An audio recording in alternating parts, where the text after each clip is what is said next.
Welcome to this explainer.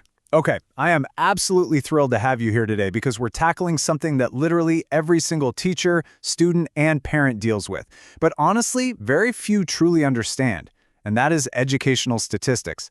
Now, I know the word statistics might make you want to run for the hills, but stick with me here. Today, we're going to see if we can translate those raw, anxiety-inducing test scores into crystal clear narratives about student learning.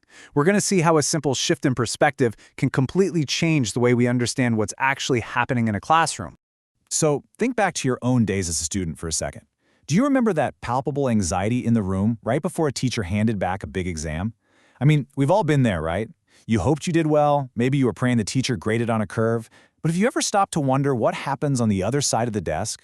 When a teacher collects all those numbers, what do those scores actually mean? What secrets are hiding inside that raw data that can tell a teacher if a lesson completely failed or, if it was a massive success?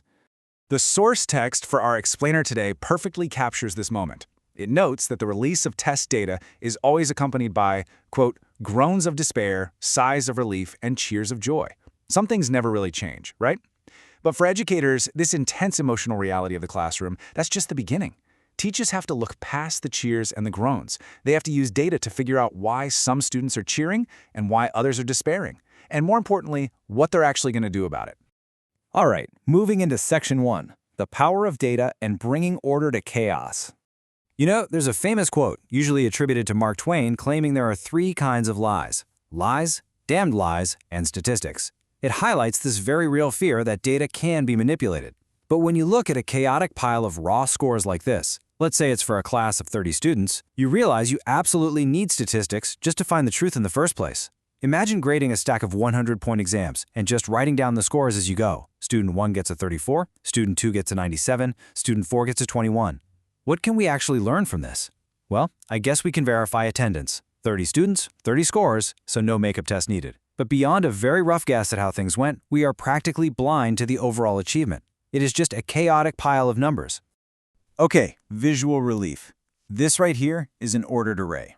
All we did was rank the exact same scores from the highest, a 99, all the way down to the lowest, a 12. And without doing any complex math at all, we can instantly see that 12 students scored an 80 or higher. Fantastic, right? But look down at the bottom. 10 students, literally a full third of the class, scored below a 50. Without this ordered array, a teacher might just plow ahead to the next unit, completely leaving that bottom third behind. Once we actually have things in order, we can look at our first metric, which is the range.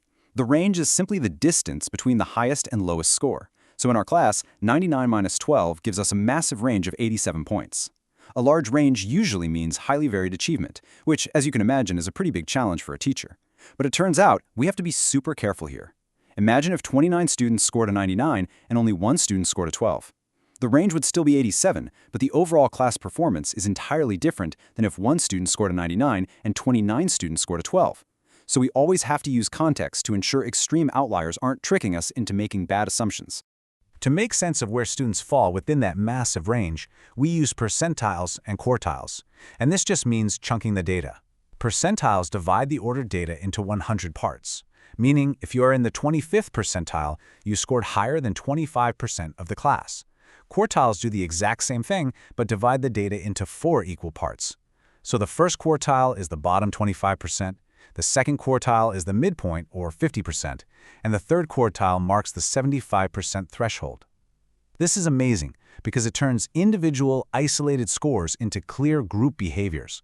It just makes it vastly easier to manage and actually analyze the data. So let's look at Section 2, Spotting Classroom Trends.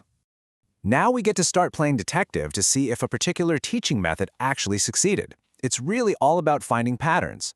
By turning our list into a frequency distribution, we simply count how many times a specific score occurs. Suddenly, we start to notice these little clumps. 8 students, so over 25% of the class, are clumped right together in that 90 to 88 zone. But the remaining scores aren't clumped at all. Actually, they're spread out in a long tail, with 10 students falling way down below a 59. Our 30 chaotic data points are now reduced to clear, recognizable trends that directly inform what a teacher needs to do when they walk in on Monday morning. And it is absolutely brilliant to see what happens when we track those frequency distributions over time. Here, we're looking at student progress across 3 exams over a 9-week period. Just look at this progression. On exam 1, only 20% of the students were in the 90-plus zone. By exam 2, that grew to 30%. And by exam 3, high score clumping absolutely skyrocketed to 67% of the class. At the exact same time, the overall range decreased. This is massive validation, folks. It shows that whatever instructional changes were made over those 9 weeks, they worked beautifully to raise grades across the board. Now, while tables are great, sometimes a picture really is worth 1,000 words.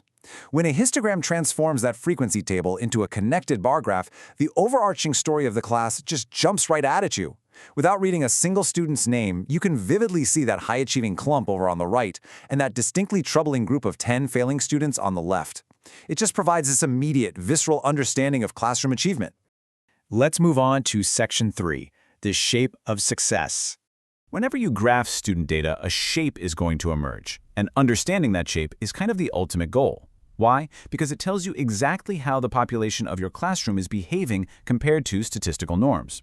In statistics, this shape right here is the holy grail, the normal curve. It's that famous bell shape I'm sure you've seen before.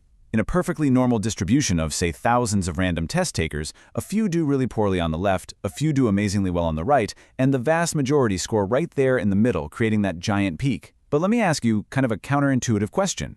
As a teacher, is perfectly average really your goal? Do you actually want most of your students to just be right in the middle? Well, the answer is usually no.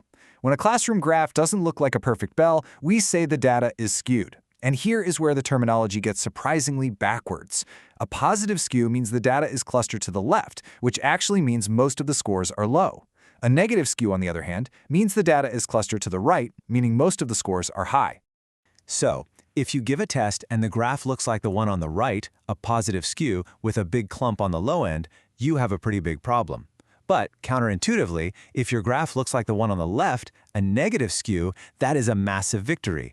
It is an absolute cause for celebration. It means the material was taught exceptionally well, and the bulk of the class scored highly. So definitely remember this tip. You actually want your classroom data to be negatively skewed. That brings us to Section 4, finding the middle ground. So we've looked at the big picture, the overall shape of the classroom's achievement. Now, let's zoom back in to find the precise center of our data using what are called the measures of central tendency. Let's start with the mode and the median. The mode is simply the most frequent score. If your data is bimodal, meaning it has 2 distinct peaks, like a bunch of 9s and a bunch of 2s, it tells you that 2 entirely separate groups have formed in your classroom. Basically, those who completely get it and those who are completely lost. The median, on the other hand, is the exact middle value. It perfectly slices the class 50-50, ensuring exactly half the scores are above it and half are below, even if you happen to have an even number of students. And that brings us to the mean.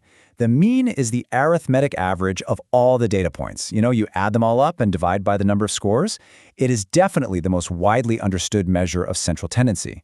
When parents or students ask for their average, they're usually asking for the mean. But we have to be incredibly careful here because the mean has a very dangerous flaw. It is highly susceptible to manipulation by extreme outliers. Let's see exactly what happens with the dramatic, cautionary tale of student X. Okay, here is a brilliant student who takes 3 10-point quizzes and scores a perfect 10 on all of them.